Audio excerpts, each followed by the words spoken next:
Hey guys, so I've been meaning to make a video now about different outdoor clothing, and I feel like I got a decent amount of it planned now.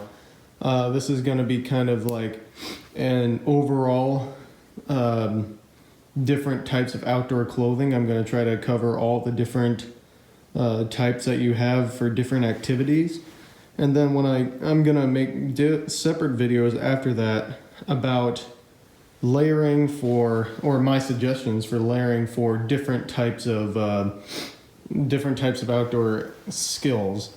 So in this video, since this is more of a basic video going overview of all the different clothes, I'm going to talk about what it's like to go backpacking, since that's usually like people's first outdoor activity that they do alone, where they have to learn how to use all these clothes in a certain system.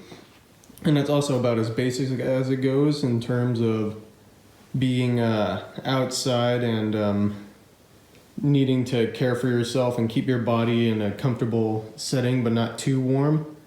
And then I'm going to make other videos. The next one I'm planning is for rock climbing layering, which you can actually do a decent amount with. And then I'm also going to talk about mountaineering layering and layering for being in the snow in the winter, like skiing. And then I'm probably gonna have a few other things. In this video, I'm gonna start with the basic different types of clothing you can find and what you want to look for in certain types of clothing. The different types of jackets and the different types of base layers, different types of pants. And I'm just going to lightly touch on other things like gloves, gaiters, hats, and socks, because they all kind of deserve their own video altogether. But I'm just going to talk about sort of the different types you can get and what they would be nice for. And you by no means need all of this clothing, especially if you're just getting out a few times a year. But I just collected a lot of it, and I sort of have my preferences for what I would prefer, like what type of puffy I'd bring out with me, or what type of thin insulating layer, or what type of pants I would bring for a certain objective. And I just want to give you guys a few pointers and sort of give you a little bit of guidelines as to what clothes you can buy for whatever adventure you want to do, and what some pitfalls and other things that I've learned over the years that can help me out, that can help you out. So let's get into the video. Okay, so for your most basic layering system, there's about 3 or 4 different categories I want to talk about. And that's going to start with this right here, which are base layers. And then it's going to move to mid layers. And then you have your shell layers and insulation layers. And yes, I would include mid layers and insulation. You could call them, that's pretty much the same category. But I call them a bit, I'd like to separate them out, because mid layers can sort of, I think in my mind they're separate enough that they warrant being talked about separately as different categories, because they sort of present you with different features in your system, and usually they sort of go in different areas. So I'm just going to split those two up. But first things first are base layers. And so the most important thing you want with base layers is more of sweat management. And so that's why you're going down to like your t-shirt in the very heat of the day when you're sweating a whole lot. And the cool thing is, with a lot of outdoor gear, is they will dry pretty fast. And so it doesn't really matter if this gets wet. Usually it'll only get wet from sweat, or if you're working hard enough in the rain, then you strip down to that and you just get that wet. But those materials are made to dry fast. And so that's why you can get that wet with sweat, and you can keep on working with that shirt or with whatever base layer you're using to get really wet. And oftentimes after you cool down, you can put on a warm layer and your body heat will dry off the sweat. And so this is usually my go-to base layer. This is the OR Echo shirt. I like the Echo collection, and it's just very thin. You want them to be anything like synthetic material or merino wool. Of course, we've all heard the adage of cotton kills, but I think in instances like summer, or when you're just out for half a day or maybe just a short day, cotton really isn't the worst thing to have. Especially when you're just starting out into the outdoor world and you have all this stuff to buy. Maybe it'd be worth, going for 30 bucks or whatever for an outdoor synthetic shirt. Especially if you're planning to overnight, that would be very worth it. But if you're just going out on a series of day trips, cotton really isn't going to make or break your trip. Especially if you're just out climbing or hunting or whatever for the first time, and you're already working on buying all the other safety equipment and whatever you need for hunting. I'm not a hunter, so I don't exactly know what you would need, but it's something that you can sort of wait to your next round of big purchases to get. If you are planning on spending a night or a couple of days in the backcountry, it would actually be a nice piece of equipment to get right off the bat though. Under here I have a sun shirt. This is the Echo hoodie or something, I don't know. But it's the same material as this, so it's super lightweight, but it just has long sleeves and a hood. And so that's meant to protect you from the sun. And you can see how it's white. I wanted to get the color that would absorb the least amount of heat. Most sun shirts come in really light colors. And this is just for keeping the sun off of you. And the cool part about this one is you can either layer a lightweight base layer underneath it and just throw this on whenever the sun's really bad or you're in an exposed area. Or you can wear that on its own and trap as little heat as possible between yourself and the layer, especially when the sun is on you. And so a lot of times I'll bring these two along just as separate shirts to wear. And I'll wear this on like the last day and wear this a couple other days. But keep in mind I am mountaineering a lot of the time when I'm going out on 3-day trips. So synthetic layers hold in the stink quite easily. And so on day 2, this thing's pretty stinky. And so on day 3, summit day, or sometimes when we summit on day 2, whatever summit day is, I'll wear this. Because when the sun comes out on the glacier, it gets super hot, and that helps protect me from the sun. And then whatever day we're walking in or walking out, I'll wear that shirt for the other 2 days. And that's my personal touch that I really like doing. Other people will just wear the sun hood all 3 days. But those are 2 good options to have, especially if you're in warm environments or environments without a lot of cover, like the desert, and you're getting out there on warm days.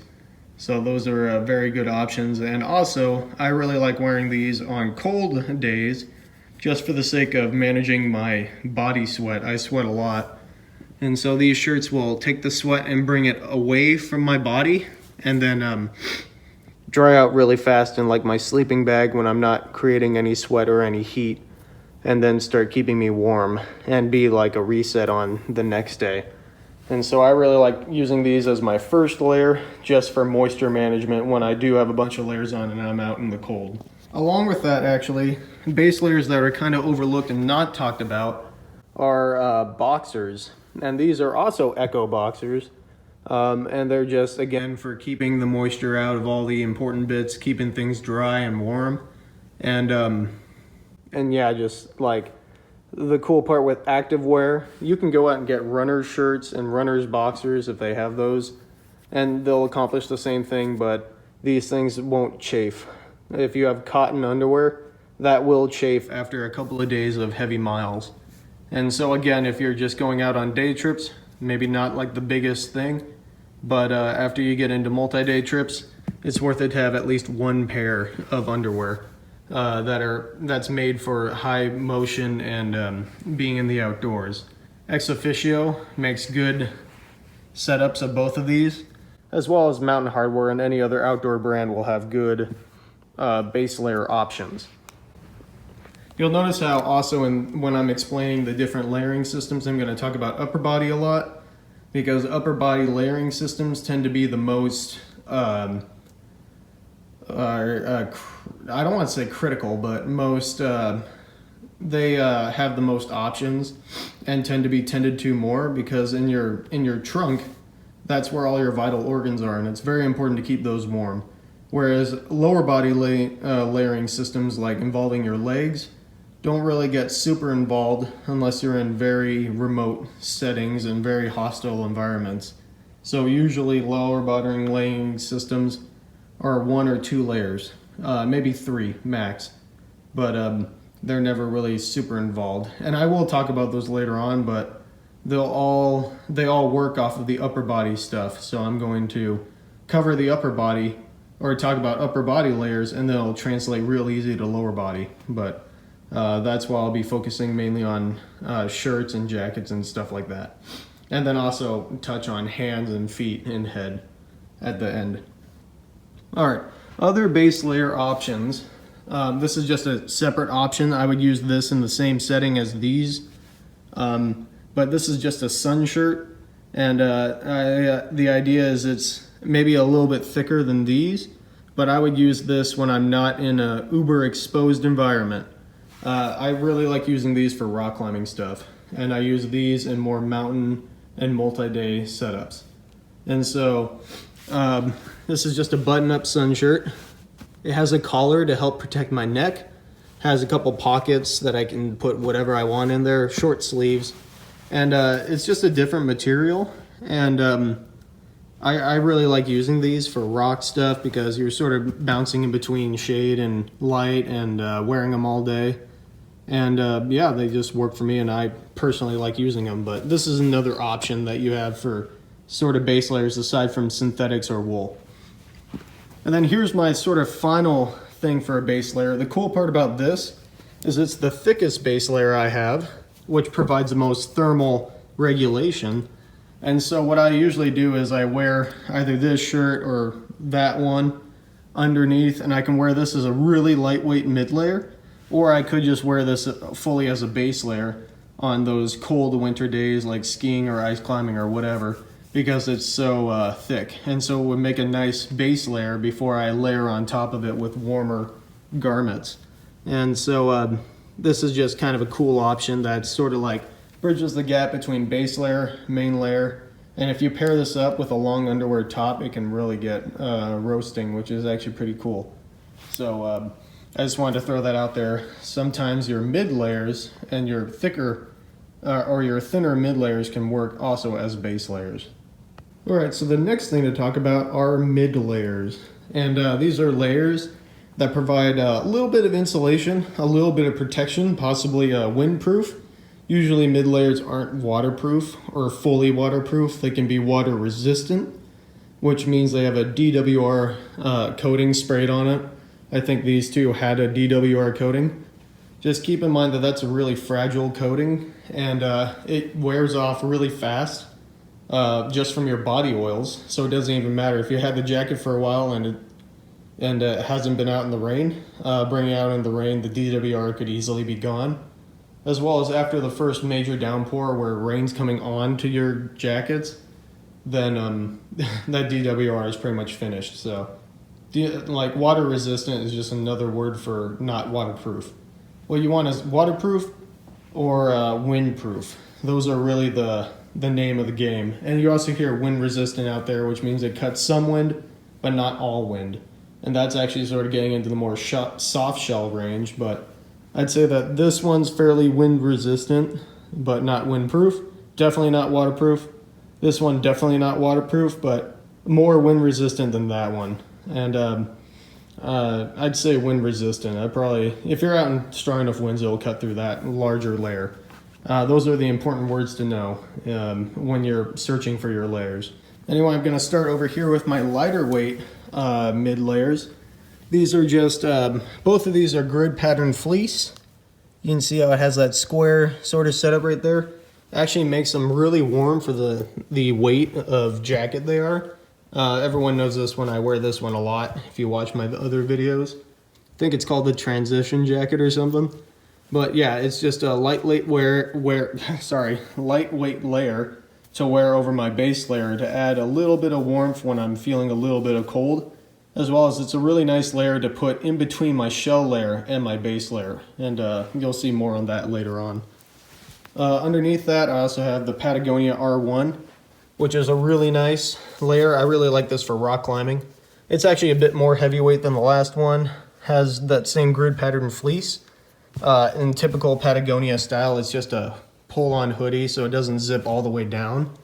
And so you have to like slip it on over your head every time. But the zipper is really generous. You can see it comes all the way down to here. So you can put this on with a helmet on, and you can slip it on pretty much over anything. But if you're not a big fan of that, then stay away from Patagonia. That seems to be how all their jackets come. But yeah, it's just a really nice layer. I really like this one for rock climbing. It does keep me slightly warmer than this. Here is another jacket. I sort of have these as like going from least warm to the most warm. But this one I like to say is just more active insulation. Anytime you have this sort of merino wool on the inside, it helps vent heat a little bit more. And I'm kind of prone to being a freeze baby when I'm sitting still, but I get really hot once I start moving. So I usually wear this jacket for like 2 minutes and then have to take it off. It's the same deal with that actually if I'm working real hard. But it's just another example of a mid-late layer. It can be, because of this material, it can be kind of hard to put on over other fleece, but it's really not that hard at all. And it's just another example. That's why I threw it in here. Here I have a more of a heavy mid layer. I would only really wear this all the time underneath a hard shell in winter, especially when I'm going through long periods of not moving, and then maybe higher periods of activity like skiing in the park where you have the chairlift to bring you up and everything like that. And then you just ski down, or ice climbing where it's a lot of sitting around and belaying and then not so much climbing. And this jacket would also be very good on more high activity days like backcountry skiing when I need some more moving insulation, and on warmer days too where I just will get heated out. And so the idea with these mid layers is I would be able to put them on base layer and then have maybe a lightweight mid layer, and even put one of these heavyweight mid layers on top of that lightweight, and then I could put a shell layer on top of that. And then that right there is 4 layers, which would actually pretty much do you for many adventures, especially in warmer times. In summer and the height of summer, you could easily shave off the 2 warmer layers on the side if you're a hot-blooded individual. But that right there is kind of like a good layering system. And notice how I have more synthetic layers here because they are closer to the body and you don't want your down to get wetted out. And I usually use down for bigger jackets like you see right there, those 2 guys. Bigger jackets, parkas sort of deal, are nice for down because it packs down a bit. But they do have other down jackets that fit the 2, that it's kind of like a mid-late down layer jacket. I don't own any, but the Mountain Hardwear Ghost Whisperer would be a good example of a down layer that would sort of fit the niche of these 2 jackets, more on this side. A lot of times when I go out, I'll have maybe a system where I'm wearing base layer, this guy, maybe a soft shell jacket like one over there, and then have this as my largest layer or my most heavyweight layer. And I don't bring a puffy because I know like all those layers with this would sort of go together and make an efficient system for the day. So a lot of times, mainly with rock climbing on shoulder seasons like April, March through May, and then also getting into September, October, November, I would bring that as my biggest jacket. And sometimes I would even just bring 2 small jackets and it would add up to enough warmth that I'm fine without that. So that can sort of be the highest jacket you go if you're just looking into being out March through November in a warmer, more temperate climate. Again, this is what works for me in my own body mechanics, as well as what works when I'm actively doing whatever and in my area that I live at, which is Washington. All right, here are the shell layers. I actually have the full gambit right here, from uber lightweight to more storm-proof. Actually, they go a little bit higher in terms of storm bomb-proof sort of deal. But this is a good sort of setup right here for the area that I'm in. And I also included this jacket. This is actually a wind shell. And so it's water resistant, which again, we all remember means not waterproof. And so, but the deal is it packs up super small. It actually folds up into its own pocket, just like many of these jackets. And the whole idea of this is just to cut the wind. And so if it's super windy that day, wind will actually take a lot of heat away from you. And so it'll help conserve some heat, and it actually does sort of lock in a little bit of heat. All these sort of like weatherproof layers, like either windproof or waterproof, like all these, they actually do a really good job of sucking the heat in. And as you produce it, it will trap, and then you have to worry about your own body heat or making you sweat, and then that's its own problem. So that is one problem with the outdoor rain shell industry, but we kind of don't really have a solution for that anymore. I guess if you really care about it that much, then you have to buy a really expensive coat. The red coat that I have right here is not quite as bomb-proof as the blue coat, but it breathes a bit better. And it was more expensive than the blue coat because of that, because of the material it came out with. And it was kind of like a new coat they made, but I have to shell out a little bit of extra money in order to get a breathable coat versus a waterproof Gore-Tex guy. So anyway, yeah, this guy doesn't really fall into the segment of hard shells, but it's kind of like, where else am I going to put it to talk about it? Wind shirts are kind of their own little entity, but they are actually really nice when you're in high wind areas, like hiking on mountain passes, rock climbing, alpine climbing, any kind of climbing.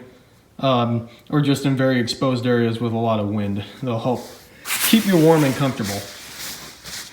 All right, so moving on to actual rain shells, you'll notice sort of a different setup with the hoods on rain shells. Any rain shell should have a viable, I don't really know, a brim. That's it, a brim on the hood. It should also have some hood adjustments. I make sure that all my raincoats, the hood is helmet compatible. That's another technical term for you guys. If you're gonna climb with them, either mountaineering or rock climbing or whatever, then you need to get a hood that's helmet compatible so you can actually slip it up with the helmet inside to protect your neck and your head from whatever. If you're just focused on hiking in the hills, then you don't exactly need to get a helmet compatible hood. But the cool part about it is you can get the helmet compatible hood, and then these adjustments here, and the most important one on the back allow you to adjust the hood to your specific head size regardless of having a helmet on. And so you can see I also have it on this one right here, these two guys, the one in the back. Some even get a little more involved than that, but those adjustments are enough so that way you can get it, so that way the hood only exposes your face. Because if you can get sealed up all around your head, then that's really the idea in like really big downpours. This jacket, on the other hand, this is like all the thru climbers love, all the thru hikers love this jacket. This is the Outdoor Research Helium 2. Yeah, Helium 2. And this is just super stripped down. It's like the lightest weight coat that's still rated as waterproof. And I definitely can attest that it actually works in rain. It comes with one adjustment, the most important one. No adjustments right here. And then an adjustment I forgot to talk about is a lot of them have this waist adjustment to sort of suck in the coat around your body to help heat stay in and rain stay out. You can see all the fully featured jackets should have some sort of adjustment there at the bottom. But yeah, going back to the super stripped down one central zipper, one pocket right here. I think it packs into that one too. It doesn't have hand pockets, and then no real sleeve adjustments. And so if you want the ultimate, most lightweight jacket, which they probably have a lighter weight one now, but you're gotta be willing to give up a number of useful features that add to your comfort. So if you're hiking, I use this if there's a slight chance of rain while rock climbing. This would get the job done. And if I have this, I don't really have to bring a wind layer, because any jacket that's waterproof, rated as waterproof, will also be automatically windproof. and so that could work for a wind layer as well. But this is like if I'm not really expecting any rain in the forecast, and or like a slight chance of rain. Usually if I'm not expecting rain in the forecast and I'm going rock climbing, I don't bring a raincoat, but slight chance of rain, and then doesn't have any features, but I'm just going to throw it on for like a quick shower, and then when it's done I'll take it off. So also is super lightweight though, which is kind of nice. So these two jackets are kind of like my main jackets, and I'll use them for different things. This blue guy is my workhorse. This is the Foray, I believe. And it's actually sort of meant mostly for hiking, but it's really great mountaineering, which is where I use it. I just like the sort of bomb-proof status of it. And it's sort of like my shoulder season when I'm out there in and when I'm out there in June, and when I'm out there in September on some mountain somewhere. I'll usually have this jacket with me. And it's just because it's most bomb-proof, but it's also the lightest, like a nice lightweight shell that packs down pretty small.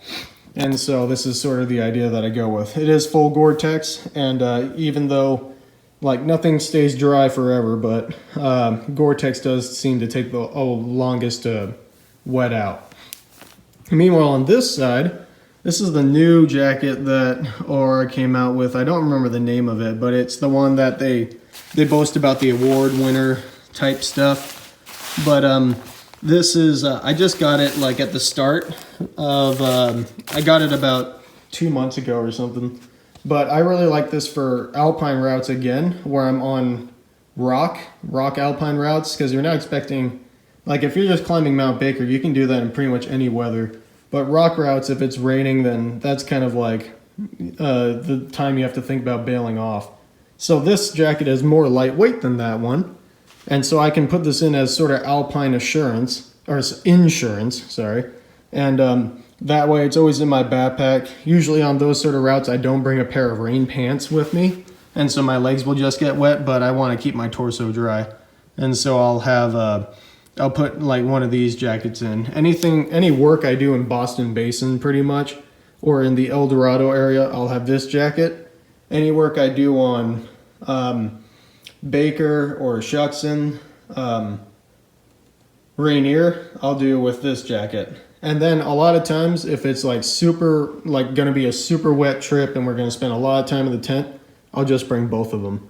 Because it's not bad to have two different raincoats, and you can let one dry in the tent while the other one is being used outside. It's not a bad idea. It wouldn't be bad to bring two shell layers when you're out in the rain for 3 or 4 days, just to try to keep yourself more comfortable.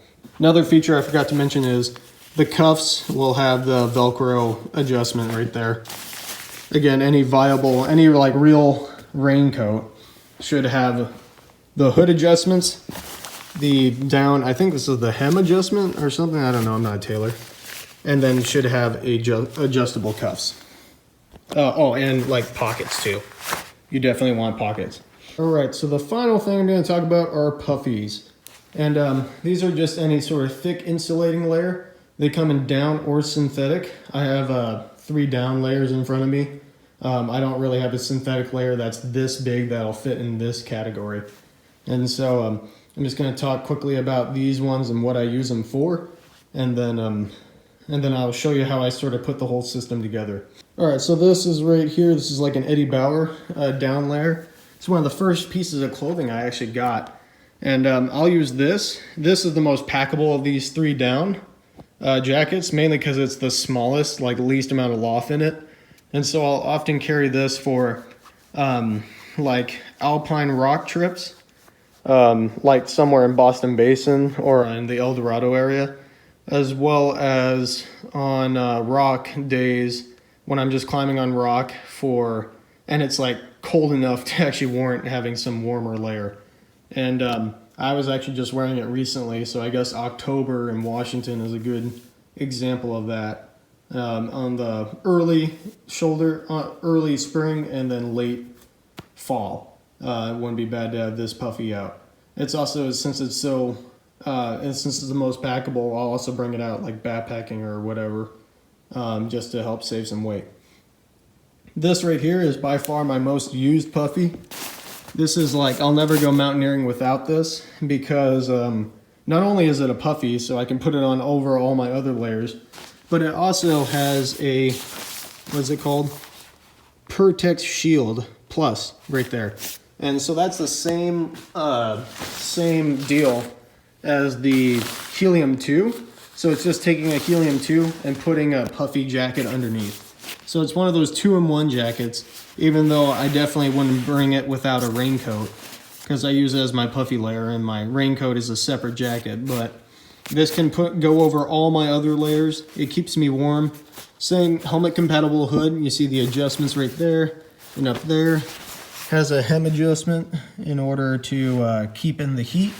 The pockets are glove pockets. All these things have the glove pockets, which are actually really nice. And then, yeah, it's just bomb-proof, and it actually does a good job keeping the rain out. I don't try to wear it in rain too often, but I can if it's like lightly drizzling or something, or if it's the last day and I don't care anymore and I'm going home to dry everything out, I can put this on just as a raincoat and to keep warm. And so, yeah, this is hands down like probably my favorite, one of my most favorite jackets. Just comes in handy so much. It is really big, doesn't and takes some packing down, but on a mountain it's really nice to have. Here is, I don't really use this jacket a huge amount because it's like the biggest puffy. This is good for winter stuff and really cold objectives, and also like living in the car when you wake up in the morning and get out of your sleeping bag and it's cold. But has the same setup. It has hood adjustments, like one main hood adjustment in the back. Here is you know, for the hem. I think that's the hem. I'm gonna keep on calling it the hem. Sleeves are very simple, just to keep all the heat in. You'll see how this is like, the idea is that it goes around your wrist to seal in the heat. Here, since this is made to be worn over other layers, you have the Velcro closure. Then on this jacket, it's the same deal, sealing in the heat. It's like the raincoat hood doesn't have or it has a brim, like I said, and that's for pointing to keep the water out of your face. Whereas these insulating layers, they have these, I don't know what they're called, like beanie hoods, which are just made to keep the heat in all around everywhere but your face. Keep your heat in the hands, keep your heat in at the bottom part. That's the idea with the parkas. This one is a bit different since you can wear it in the rain, even though I wouldn't exactly do that, but they made a brim feature on this so that way it can keep the rain, shed the rain off your head. But that's the big difference with the hoods in any sort of system. If it's an insulating jacket, it'll be trying to keep all the heat in. And if it's a waterproof jacket, then it'll be just trying to clear the water out of your face so you can keep working while you're getting poured on. Yeah, so pretty much any of these jackets would be useful to have if you want like the most all-around, that one in the middle. And a couple different companies make them. I think Eddie Bauer has one too. But a couple different companies make the 2-in-1 jackets. They're starting to catch on. And then if you're in a colder area, nice big puffy. Most people, like even living in the city like Cleveland or whatever, will have a giant puffy jacket. And then that's a great way to sort of round out your layering system for the cold nights and the chilly mornings. So now let me spin it around and I'll show you guys how I would like layer up all these clothes in a main system. Here's another jacket that doesn't quite fit into the categories I listed. This is called a soft shell, and it's mainly used for adding some protection to your like smaller insulation layers or your body in general. It does trap a little bit of heat, but not as much as a more insulating layer. It's usually windproof or highly wind resistant. It's not waterproof. This is water resistant, and so it's not waterproof at all. You can see that it has the hood adjustments. Does it have one in the back? Well, this one doesn't have a back hood adjustment, but the hood is meant to sort of stretch around your head. And so you may see these out there. They are useful. I incorporate this jacket into a couple of my layering systems, but yeah, it just doesn't fit into hard shells or the mid layers. It's a type of mid layer, but it doesn't fit into the hard shells. It's just something to watch out for. Okay, so for this scenario, I'm going backpacking in Washington, and let's say it's about April or something, so it's like slightly cold in the air, and I just want to have options for staying warm. And so I got my base layer on. It's just a shirt for wicking moisture. This would be the sort of layer I'd choose because I'm just going backpacking. So, and it's like I'm not too worried about the sun too. It's a lot of woods around here, so I don't need a collar or a hood or anything. When it gets slightly cold, I can go to my R1 hoodie, and I can just slip this on. And this one takes a little bit of time since you have to put it on over your head.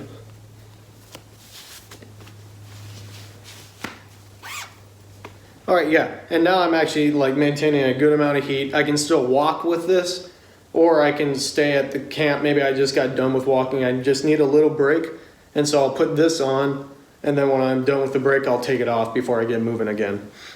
So let's say I'm at camp now, and I need to get camp ready or whatever. I can go into an even heavier layer.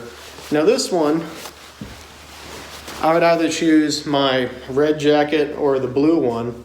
I'm gonna go with the red one because again, I'm a freeze baby, so I would like to have a little bit of extra insulation.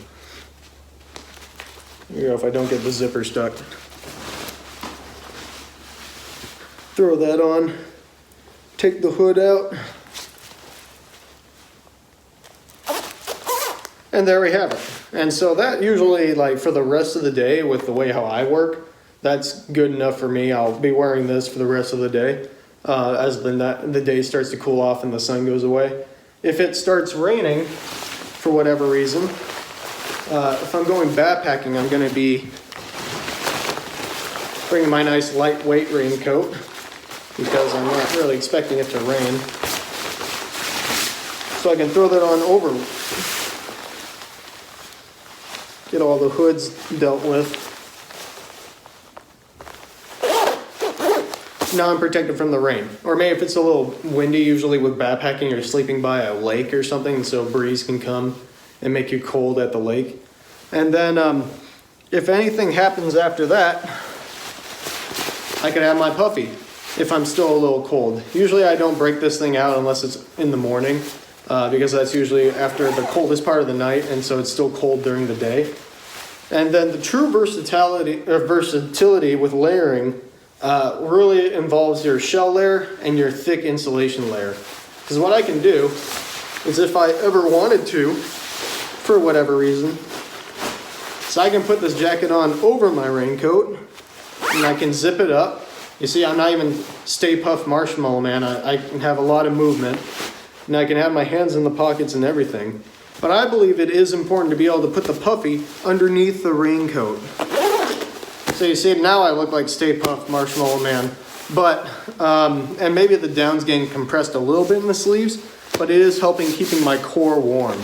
And so now if I was cold enough that I would want these 3 layers, and it was raining, or maybe protection from the wind, but usually after the 3 layers, you don't feel like you need that. So if it's raining, you want to protect the puffy for whatever reason, you have that ability to put the puffy on the inside of the raincoat. And that's where maybe the slightly more bomb-proof one would come in handy because it is a bit wider. So it would fit over all this a bit better, whereas this more tight, lightweight raincoat doesn't quite as much, but that's the sort of thing you have to experiment at home with and sort of understand your gear for. All right, so now let's talk about lower body stuff. And so I'm just going to give a overview, just like I did with jackets, on the pants side of things. Again, the lower body systems are usually a lot more simple than upper body. And so I'm going to give you a sort of run through of the different phases of pant wear you could use. I just noticed that like all these pants are black. And you can get them in other colors, but I just happened to choose a bunch of black pants, I guess. So they come in gray and, you know, whatever. But going here, shorts. So shorts pretty much have no performance thresholds. You can get any pair of shorts you want in warmer weather because, you know, they're just shorts. I've had that pair for like 5-6 years now and they're still working for me. This is a more technical pair of runner shorts that I use mainly for backpacking and maybe just really hot days walking around in the mountains. That wouldn't be bad to have. Just nice lightweight pair that let my knees breathe. Going over here, this is long underwear. It's not exactly fully lightweight. I guess, yeah, it's a mid-weight long john. I don't really tend to use long underwear, either like for my legs or my upper body. And so the only reason why I have those is actually for Rainier. Every year when I do Rainier, I'll bring long johns along, and then maybe Baker in the really cold trips that are supposed to happen. But yeah, so I don't really tend to use these sort of things too much. Skiing and ice climbing in really cold temperatures would also break those out too. But that's the only time in my personal systems I'll ever use like long underwear so far. Here's the classic soft shell pants. The idea with the soft shell is that they're not waterproof, so that's why we call them soft shell. These are just lightweight Feroce pants from OR. They're made for climbing, and really the only difference between pants that are made for climbing and pants that aren't is they usually have a pocket here that goes underneath your harness leg loop. I'm even wearing a pair right now. So yeah, I got this pocket, and then my harness leg loop would be right about there. So that's really the main difference. That, and they can be a bit more stretchy than jeans or other type pants that you have. So they're also really good for hiking and anything else. Columbia is a great hiking brand. They make plenty of pants that could work for anything outdoors. Here's where we get into sort of an interesting situation. So these are actually like my favorite pair of pants that OR makes.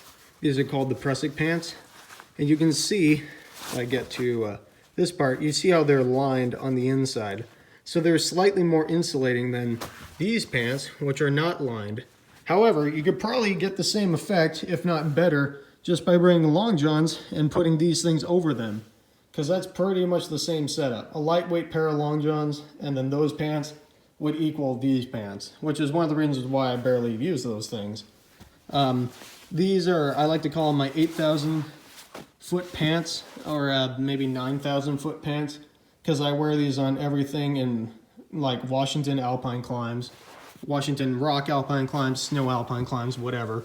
And I'll wear them whenever this summit I'm going for is about 9,000 feet and below. So I'll wear them on Mount Shuksan, and then that's about as high as I get with these pants in my preference and in my experience using them. So that's like, if I'm climbing like Forbidden Peak or Sahale or whatever, or Shuksan, I'm in these pants. If I'm climbing Baker, Rainier, sometimes Glacier Peak, I'm in these pants. And these are just slightly more burly version of those. So these are about the same as these two pants put together, but they're only one pant, which is really nice. And they have some other features too. Most alpine pants nowadays have this little instep guard, so that way you can't really wreck your pants with crampons. Actually, these guys have yep, right there, you can see a bit of tape for when I sliced them with my crampons. So yeah, this thing is really nice. Saved a couple pairs of pants. Has a number of pockets. This is the Mountain Hardwear pants. I don't think they make them anymore. I think these are called the Talus or something, but they'll have a different version of it. Another thing I have to say is for my body, my torso is about the same length as any measurements, but my legs are a bit shorter, so I have to get the short version of all these pants, which it took a long time to try to find or get pants that fit my size body. So I'm quite a stickler about that sort of thing. And with that, we get into the specialty pants. These are rain pants, puffy pants. So I don't really have to explain too much about puffy pants. Everyone knows what they are. They're just down pants for your legs. These are synthetic. You can get them in synthetic or down. For both of these pants, if I lay them both on the side, you'll see how they each have zippers. And it's important for mountaineers to have zippers that go all the way from the bottom of the leg up to the hip. So you can practically unzip the whole thing. Same deal with these pants, all the way from the bottom of the leg up to the hip. If you're hiking, you can afford pants that don't have that full length zipper because you just wear small little hiking shoes, right? But with pants, with mountaineering pants where you have boots and crampons, you need to have the versatility of that full zip all the way down. Another cool thing is with that full zip all the way down is I can actually take off these rain pants while still wearing a harness. I don't have to take my harness off, which makes it really nice when the sun comes out and you're super hot. These puffy pants, same deal. Zipper all the way down the side. These ones actually have pockets you can see. Many times you're putting puffy pants on over your soft shells, and so this is your furthest outer layer. And so it's nice to have pockets. Same deal here. We got a pocket in this rain pant, which is actually kind of hard to find rain pants with pockets in them. That helps just store whatever you want. These are also Mountain Hardwear rain pants, by the way. So I like Mountain Hardwear on my bottom. So a common system where you would actually break into these alpine pants, most people around here are climbing Rainier, Mount Rainier. And so what I do for summit day on Rainier, for most of the time I'm just in these pants and then that's it. Summit day, I'll throw long johns on under these and then I'll throw the rain pants on over. If you talk to any people that regularly guide on Rainier, they usually use the adage of 5 on top, 3 on bottom. And so that'd be 5 layers on top, following along virtually the same system I showed, and then 3 on the bottom, which would be something along the lines of these 3 layers. Long john, soft shell, hard shell. And so that's about as involved as leg systems ever really get, are those 3 layers. You could make the argument about putting an insulation layer in there too, either underneath the rain shell, or take the rain shell out and then just do those guys. But that doesn't really happen too often unless you're on really big peaks or prone to being really cold. And if you actually have the materials, because puffy pants are a little bit hard to come by. They're very niche and they don't have too many people buying them. Well, now my nice layout is a total mess, but I hope that helped clear up some ideas or questions you may have about lower body stuff. I don't really need to demonstrate like a different system because it's a lot more simple. And then let's move on to the like auxiliary parts of your body. All right, so feet, hands, and head.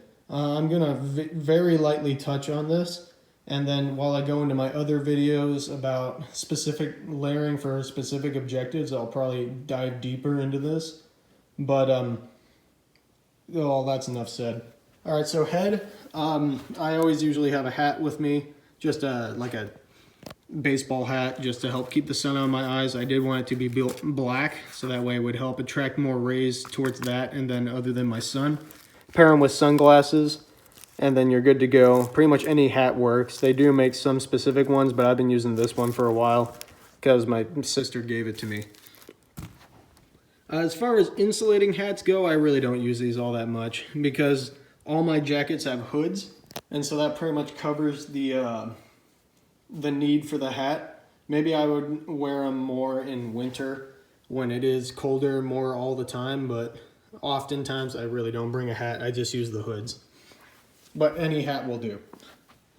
All right, going on to foot systems, I think people kind of get carried away with the weight of sock they use. They sort of have a mountain boot and they're like, oh, okay, well, if I'm in the snow, I better bring like super heavy socks. But in all of my footwear systems, I never go higher than these mid-weight mountaineering socks. These are made by Smartwool, and they're actually really awesome. I just found them this year. But here I have like a lightweight hiking sock that's just like the same sock I'm wearing basically, but this is Darn Tough socks. Everyone knows about Darn Tough socks and how darn tough they are, so they'll help last a while. Again, like I just said, this is a mid-weight hiking sock, so this is what I wear with all my mountain boots, with the exception of my 3/4 shanks, which I also wear a mid-weight sock with.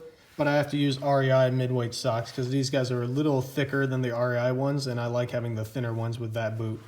But that's, again, a specific thing I'll get into in a different video. I also have 2 pairs of these large heavyweight socks, and I don't actually wear these with anything. Ski socks when I'm skiing are super thin, And then if I'm ice climbing, I'm wearing my boots anyway, so I'll wear these ones. So I only have these really for if I'm like camping out at night and I want some warmth for my feet. I'll be wearing these guys right here, and then I'll just slip these big ones over that one to add more warmth for my feet. But I don't really do that too much anymore. I used to do it a lot, but I just sort of fell out of doing that. So I would say generally try to avoid the super wide socks and go more towards the thinner but still insulating socks. And you'll see, like, especially if you're doing like technical routes, it really does help when you're climbing in your boots to have a thinner sock, because you can actually feel the rock a bit more than with these really fat big ones. All right, moving over to gloves. Same with a sock where you have the lightweight, midweight, heavyweight. I had the same laid out here, lightweight, midweight, heavyweight. I couldn't find my usual lightweight gloves, so these will do. These are just belay gloves, which are as lightweight as it gets pretty much. They're just leather, no insulation, just for repelling, belaying, and they do add a little bit of protection to your hands. I bring these out definitely on like the Torment Forbidden Traverse, which me and a friend climbed earlier this season. I only brought one pair of gloves because of the weather and the conditions, and these were my only pair of gloves because they did a good job of keeping my hands warm. And I wasn't wearing gloves a lot anyway when I was actually rock climbing on that traverse. Here are midweight gloves, classic gloves. I wear these a lot mountaineering and ice climbing and whatnot.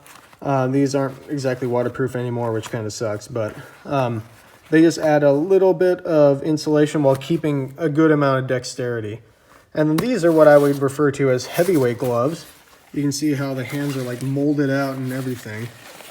And this is usually, I bring these along as like my summit gloves on Baker and Rainier, because they add a lot of insulation. Anytime you bump up in gloves, you get a loss of dexterity, but they still manage to have a decent amount of dexterity for how heavyweight they are.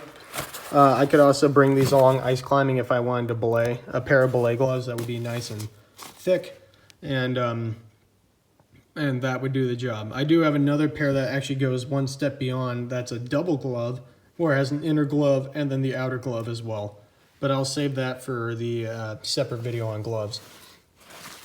And then gaiters. As you can see, I really don't use gaiters that much by how clean these things are. But these are hiking gaiters. And then I also have a pair of mountaineering gaiters, which I've used a lot more. And then yeah, those are kind of the two steps. Gaiters, they attach to your shoe, and then they cover up, well, however long the gaiter is pretty much. These gaiters, being hiking gaiters, go to about a little bit above my ankle. So from the shoe to the ankle, and they'll help keep your pants in. They'll help keep your pants out of the way if they're super baggy, as well as keep dirt and other crap out of your shoes. So that's kind of like the idea behind gaiters. And then when you get into the more high altitude stuff, gaiters really help with also adding warmth to your entire foot system. And you can get them from either this way, the hiking gaiters. The mountaineering gaiters tend to go up to about the base of the knee. So they're a bit longer. They cover up virtually the entire shin. And again, you can look at the video for hands, feet, and head to where I'll go more in depth with gaiters. But that's essentially what they are. If you don't know if you haven't heard about them until now, then you can always Google more or go onto YouTube and do more videos, more research. All right. Well, I believe that is just about every piece of clothing I brought out now. That was my intensive outdoor clothing seminar, free on YouTube. And that just pretty much talks about the different types of clothes you can get and the different ways you can use them, and a couple of example layering systems. And so the next couple layering videos I'm going to do are on basic, are going to be more focused as to what I would bring out while rock climbing, what I would bring out mountaineering, skiing, ice climbing. If you have any questions about layering or want to see what I would layer in a particular circumstance, or like what you would do for your area, then feel free to leave a comment if you have anything you would like to add as well. Like what works for you specifically, what doesn't work for you, anything that I did wrong, or if you want to ask me what certain clothes are, like what jacket is that, what gloves are those, then I can answer that. And then I'll see you guys in the next video.